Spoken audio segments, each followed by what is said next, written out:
Don't forget to like, comment, and subscribe. Or I'll leave 'em on ya. Hello friends, fans and enemies, welcome to a Zane-Destiny video. This will be a video regarding the Purple Beelzemon tournament I participated over the weekend at Geek Retreat in Southampton. So this was a special tournament where you had to use purple decks.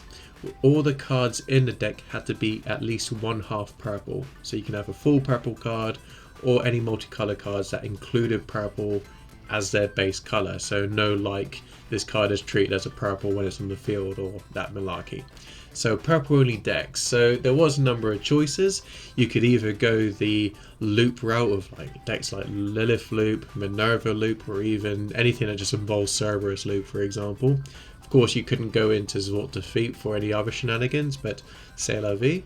You can even go for the mascot of the tournament, Beelzemon, as this was the release of the new advanced deck, as they call it. So that has Beelzemon cards in it. You can run a very functional Beelzemon deck. Or you can alternatively, one of the other options, you do have Bugger Army, which is pretty strong in itself. Because, well, the save mechanic is still pretty threatening. You could even go use decks like Purple Hybrid, for example. So there's a lot of myriad of different choices that you can actually use.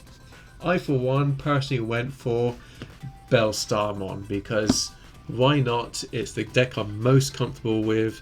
It's actually the Three Musketeers were the first deck I ever actually won a locals tournament with back in BT6. So I felt it was appropriate as, well, I am known as the only BeelStarmon player in my locals. So yeah, I thought why not? And not only that, the new advanced deck did include a new BeelStarmon, which doesn't quite synergize with the 7-cost option mechanic. However, there was some similarities and I thought there was some text that I could use to make it a functioning deck. But well, I thought I'd give it a go. Plus, this BeelStarmon also counts as a source for Three Musketeers and 7-cost options. Getting to the deck profile now, we're playing 4 of the Demi-Meramon.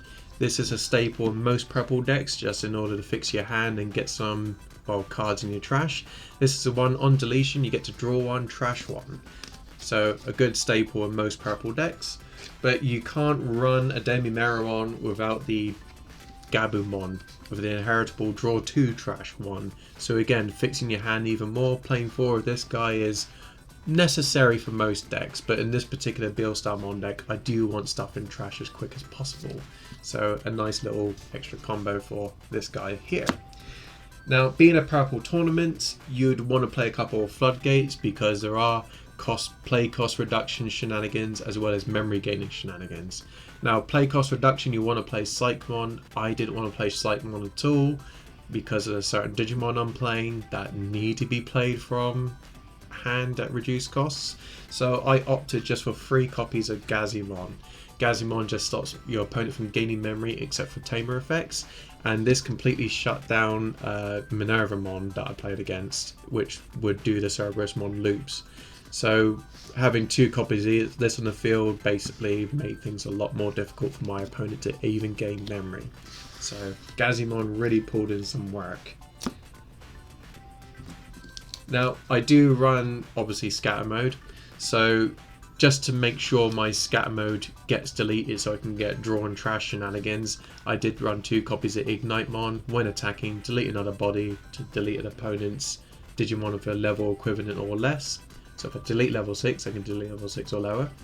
However, he was mostly used just to make sure my scatter mode doesn't have jamming, because we all know scatter mode has hidden jamming, which isn't ideal.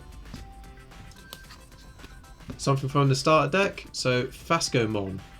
Thank goodness we've finally got a level 3 blocker that doesn't need certain conditions for it to become a blocker. Looking at you, Ghostmon.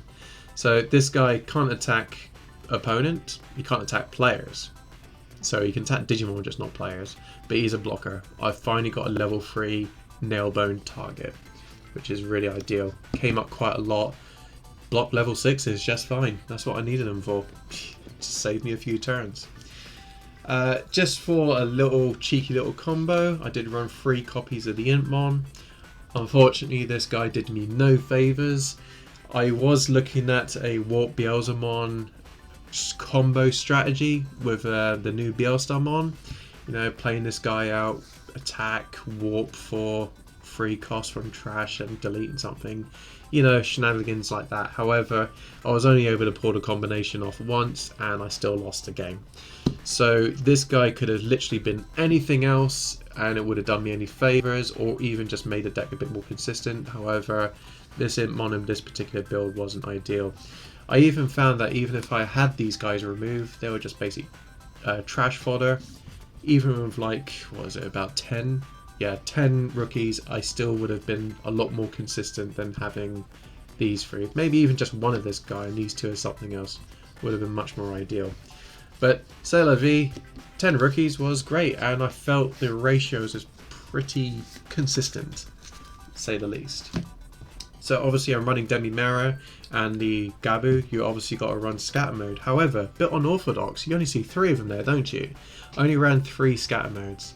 So the combination is you have a scatter mode, a Gabu and a Demi-Mera, and once that happens you'll be able to draw 6 and trash 4. However, most decks will actually play a playset scatter mode. Even Lilith Loop or Cerberus Loop or whatever plays even the Eismon regular. Whereas this one I'm only playing 3, so what a strange thing. Why would I only play 3? Well, that's because I play 2 copies of Dark Lizardmon. He's kind of like a mini scatter mode. He doesn't get to draw 3 trash 2, however he does draw 1 trash 1 and deletion. So even with this combination of Gabu, Demi and Dark Lizard, I'm able to do some sort of shenanigans. However, this guy has retaliation. So if they have a suspended body on the field, whether it be at level 6 or anything, he's retaliating and he's taking them with him. So that was my reasoning for cutting this down to 3. And to tell the truth, if I have this guy in hand and this guy in hand, I'm going to be digivolving this guy and hard playing this guy because, well, he's a cost of 4, which is hardly anything. I mean, the number of times I was able to choke the memory to 1 on my opponent's side just by hard playing in scatter mode. You know, he has his they have their uses. They all have their uses. Now, for a bit more draw consistency, I did play 2 copies of Dobemon. I kind of wish I didn't.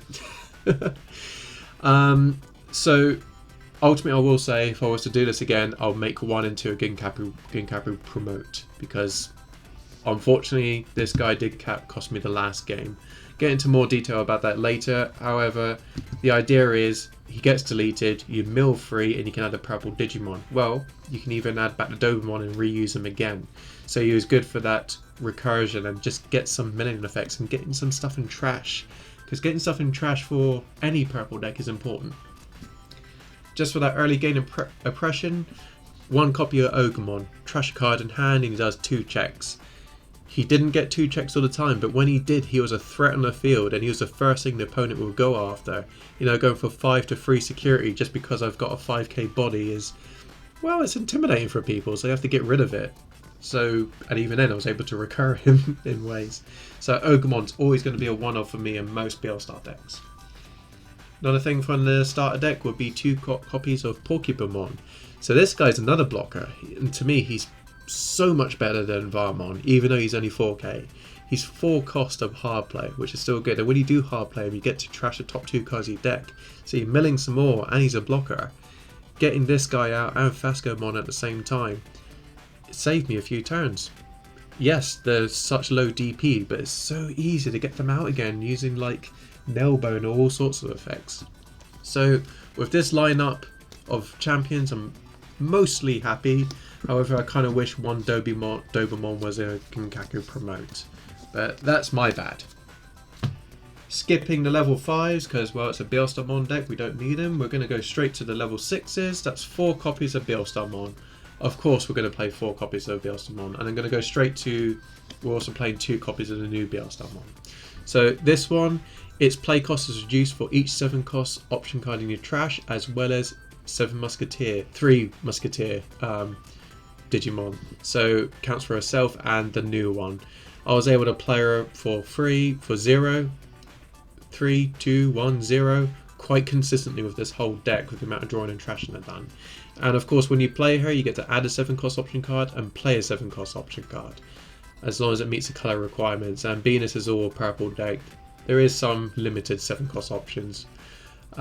This one, the idea was to actually play her for a reduced cost and play the Imp Mons. However, that combination never happened. So all she was good for was trash fodder for this BeelStarmon. I kind of feel these two cannot be playing in the same deck, and get to reasons why later. However, it does mean more different deck types involving BeelStarmon.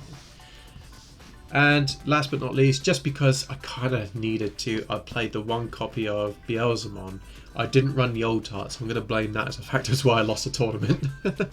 But the one of Beelzemon, to be able to, this is the one that warps from a level 3 if I got 10 or more in trash for a cost of 4. And he also deletes a level 4 low on my opponent's side.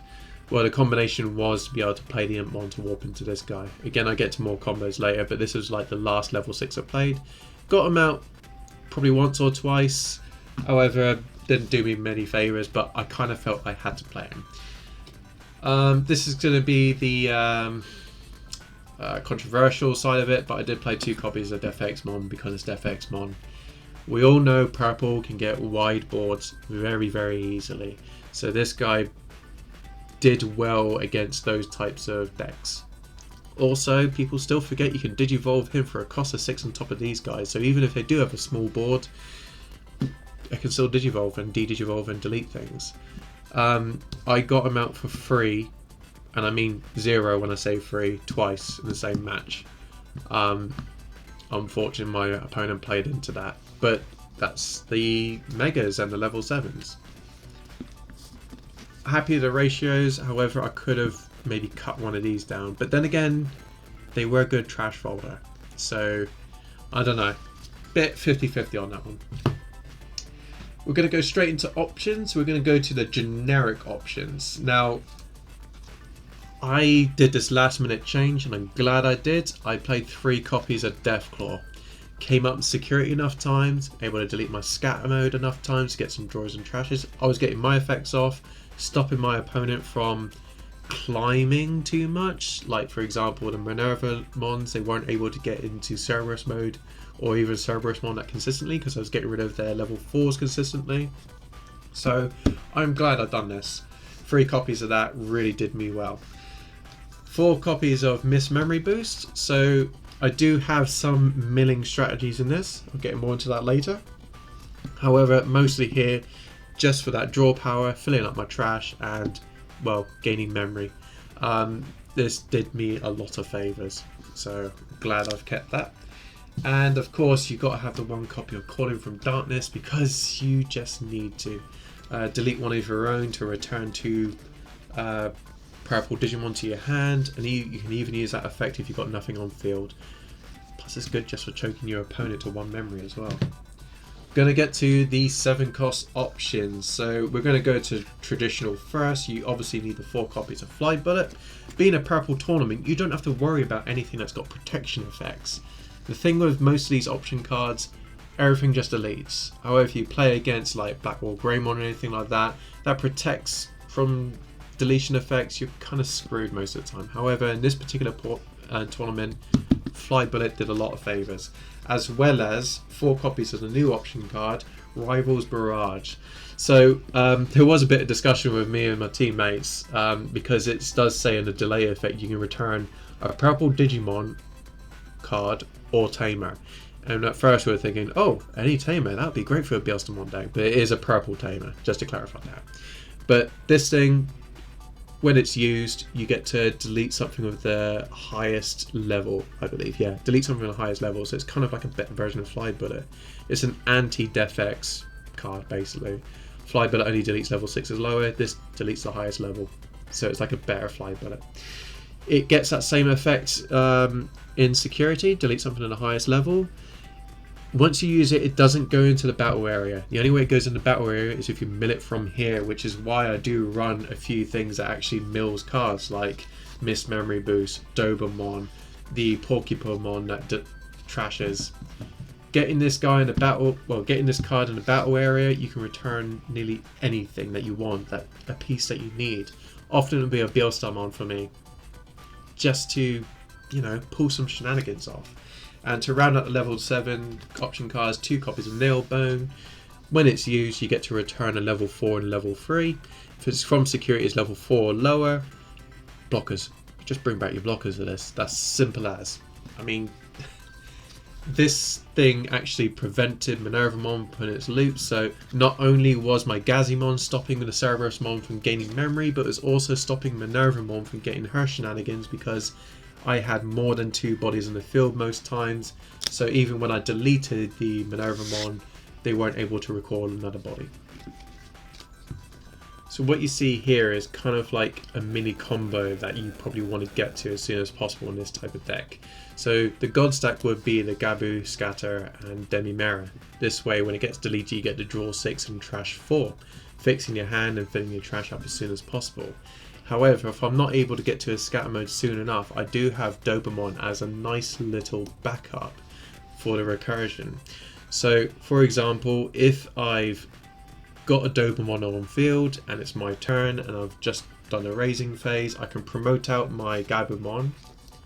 Obviously my Gabumon would have been there beforehand, and I would actually attack with Dobemon. Hopefully it gets deleted and I get to draw 3 and trash 2, but I also get to mill 3 and add a card to hand. Well, if my trash isn't looking so great, or if I've got nothing really to pull back worthwhile, I'll just pull back the Dobemon and just do it again with the second Gabumon. Digivolve into Dober and just do it all over again. You know, things like that. Or if I did mill a scatter mode, I'll probably just Digivolve this one into a scatter mode and I can still attack with that. If it survives, if I'm able to get an Ignite-mon at some point, I'll just do it that way, just to get some more consistency. Or if I can't delete with an Ignite-mon, I've actually got a Deathclaw to delete this and delete that. Little combination there. However, if I can see my opponent's got like a suspended threat, I can just go into my Dark Lizardmon just to use retaliation, just to delete into it. Getting my drawing trashes that way. Again, not as much as the God stack, but I did have other options. However, this combination of Dober, Gabu and Demimera did cost me the last game. I had exactly 7 cards in trash and, well, the opponent unfortunately Deathclawed me and exactly 7 cards went. So, yeah, he's still a good boy. I'm still going to run Dobemon, but I kind of wish I didn't run so many of them. So let that be a lesson to you kids. Ideally, you want to get as many Gazimon out on field as possible when you're playing against decks that do have a lot of memory gain. So, of course, any sort of Cerberus loot that wants to gain anything. Getting 2 of these guys out makes it very difficult for them, especially if you're able to choke them like 1 to 2, because even if they do delete 1, there's another one on the field, and with this deck you're able to consistently get them back on the field. And speaking about getting things back on the field, well, you've also got your Nailbone for that. Now, there was times I was happy to play this for its full 7 cost because it did interrupt a few plays from my opponent. I mean, obviously, you could use Gazimon to basically stop any memory gaining. However, you do have the options of the blockers. Of course, with Nailbone, you don't get to use the on-play effects, but if you're able to get 2 blockers out at least, that's 2 checks. Well, 2 swings, sorry, not 2 checks. So that's 2 swings to top 2 Digimon on your opponent's side. Yeah, they might find ways to delete it, but that means they have to be using memory to find ways to delete it. And of course, if you do use Nailbone to get this out, with a BeelStar play, you can hard play another one. You've got 3 blockers, and that one you just hard played, you get to mill 2. Hopefully, you'll be wanting to mill your new 7 cost option card, which is Rival's Barrage. This thing, once it's milled, on your next turn, you get to send it to trash, adding to your BeelStar reduction cost, and you can grab a myriad of things back. Anything that fits your situation. Often it'll be another BeelStarmon. That way I can get to hard player. Oh look, I can play Nailbone again for a reduced cost and get some more bodies on field. Just to absolutely swarm the opponent where necessary. It happened and it worked. So playing the game more slowly and control heavy with BeelStarmon is the right way to go for this particular deck type. Don't swing for too many security checks, because what you bring out security might benefit the opponent. So the best thing to do is hold off on the checks, see what your opponent plays and digivolves into, and use your myriads of removal or prevention, choking, whatever, just to really whittle down their resources. And once they start hard playing level 5s with their maximum cost, then you can start being a bit more aggressive, controlling their field a bit more, getting more bodies on field, swarming things in, and just go all systems go, machine gun their security, if you have the cards in your deck left to stop you from milling out. That's the only thing you got to watch out for. So of course the ideal combination that I was trying to pull off just for extra shenanigans would have been hard playing the BeelStarmon from the advanced deck. So this one, its play cost is reduced by 4 for every 10 cards in your trash. So if you've got 30 cards, she's only playing for a cost of 1. So the idea is, on your opponent's turn, when an opponent's Digimon attacks, you can trash top card of your deck. That's great. But all turns, once per turn, when a card is milled from your deck, you get to play an Impmon, and it has Rush. So the ideal scenario would have been hard playing this Impmon. So I could just rush with him to a game if needed to. However, I could also, using this Impmon's effect, that when attacking I can digivolve into a Beelzemon. And of course, from the trash for a cost of 3. Of course, when I digivolve into this guy, I'll be deleting a level 4 or lower if there's an available target, but also I've got another level 6 on field. And it's a good body, and if it is still my turn, I could digivolve that same Beelzemon into a Defexmon just to control the field a bit more, make sure everything's cleared out, wiped out, and it's a threat for your opponent to deal with. Even if you give your opponent 6, 8, or even 10 memory, if they got nothing else on field, they have to hard play something. And when you hard play something, unless it gets rushed somehow, they can't attack. Which did happen.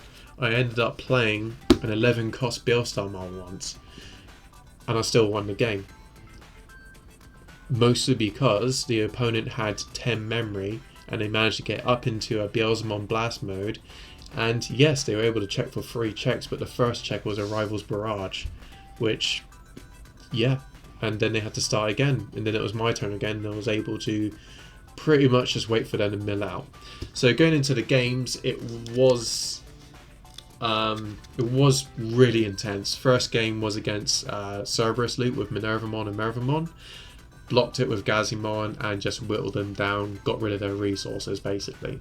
Second game was against Promo Melgar, Black Metal Garurumon.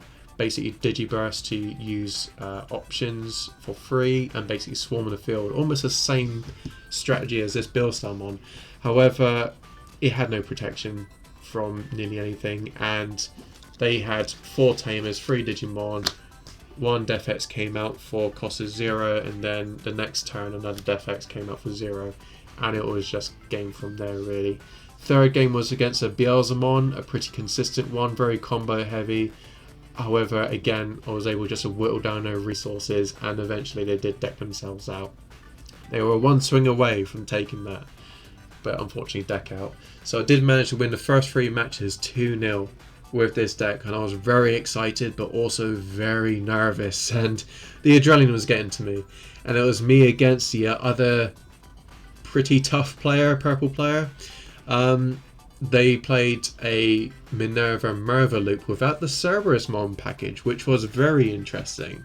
So unfortunately I wasn't seeing the correct pieces. Well, to tell the truth, no, I was seeing the correct pieces. However, I do think Nerva's got the best of me, and unfortunately I was left in a comfortable board state where the opponent's field was mostly cleared. I was choking their memory as much as possible.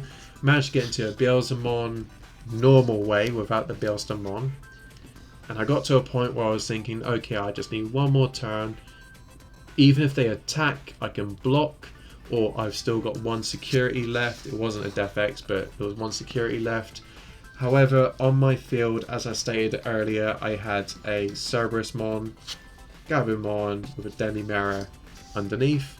Yes, it wasn't suspended, because at this point in the game, the opponent had roughly about 3 or 4 security left. and I was very, very wary about attacking with this Dobermon because I had around 7 cards left in trash. So I knew I couldn't attack with this guy, because as soon as I did, I'd mill everything and I would have just decked out. So this guy was just staying here pretty. I was attacking with Beelzemon and BeelStarmon, slowly whittling the opponent down and doing my best to choke them as much as possible. Unfortunately, on the last turn I ended up giving them, I believe, 2 memory, which in all fairness, 1 memory would have been enough, and basically they Deathclawed me for game.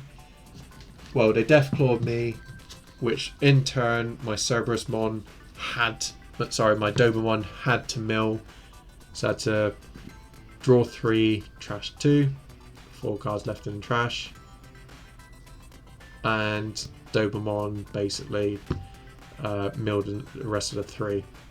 I might have had less than 7 cards at this point actually. It wasn't much, but yeah, less than 7 memory, and that was it. That was game. So I did lose 2-0 against that opponent. Well done to you, Nick. It was a really intense match, but yeah, lost a deck out. So I did get 2nd place in the tournament, but to be honest, this was a very exciting tournament. BeelStarmon's always got a special place for me. So there's obviously not this Beelzemon, but Beelzemon's got a special place for me. He's my favourite Digimon. The first booster pack I managed to pull, the alt art of this one. BeelStarmon was the first deck I ever actually won a tournament with back in BT6 days, and I just love the deck. I feel like the most consistent. However, trying to mix the 2 types of BeelStarmons in this deck, there is synergy and there isn't synergy. This one reduces the play cost of this one. However, I don't think the milling strategy and the draw and trash strategy meshes too well. Especially considering I was probably playing too many Impmons for this deck. One of these Impmons could have been a Ginkaku promote. Maybe I could have kept both Dobermons in, but at least if 1 or 2 of these were a Ginkaku, I could have nail bone and rushed for game. Or even have some sort of strategy, another way to delete boards. Perhaps maybe that is an Evil Squall, the 8 cost option from BT11. We can delete 3 unsuspended Digimon. Even that could have been useful, I think, because I think there is a way to reduce its play cost to 7. Which I don't know if it actually works with this BeelStarmon or probably not. But with this deck, I was absolutely happy. So I will put like a photo splash here just so you can sort of like see the deck in its entirety without me doing a jargon. I'll try and do time stats on the bottom as well. But no, the tournament itself, I love the advanced decks. It's really good. If you can, pick up 2 copies, because once BT12 comes out, you're actually set. It comes out so much. No one in our locals actually pulled the purple Beelzemon alt art. I would like to get my hands on it, but then I'm thinking that's a pipe dream. That's a pipe dream in itself. But yeah, really love this deck. I will make an alternative BeelStarmon deck with the milling strategy, because I think that would be an interesting combination. So yeah, it was the most exciting tournament I've played in for ages. And yes, I did dress up as well, so I'll probably share a few photos. You've probably seen it in the intro of me dressed up as Beelzemon. It was just a bit of fun, but yeah, really loved the tournament. I don't know if any more pre-release Beelzemon tournaments are happening at the moment. If you did take part in one, hope you had a good time. Let us know what sort of decks that you took part in. I also saw there's a post on Digimon.dev or something that, or like the Digimon website, or Bandai website, that April is going to be Beelzemon month or something, so more chances of winning like Beelzemon cards. However, even though the Beelzemon does have the winner stamp on it, apparently it doesn't say Beelzemon Cup, so it's kind of not the same thing. Speaking of, yeah, obviously the winner got the Beelzemon Ultimate Cup, Beelzemon Cup stamp winner card, but he also raffled off the other one, and 11th place got it. So I may have been a little bit salty about that, but the thing is, I've already got enough cards of copies of EX2 Beelzemon, so oh well.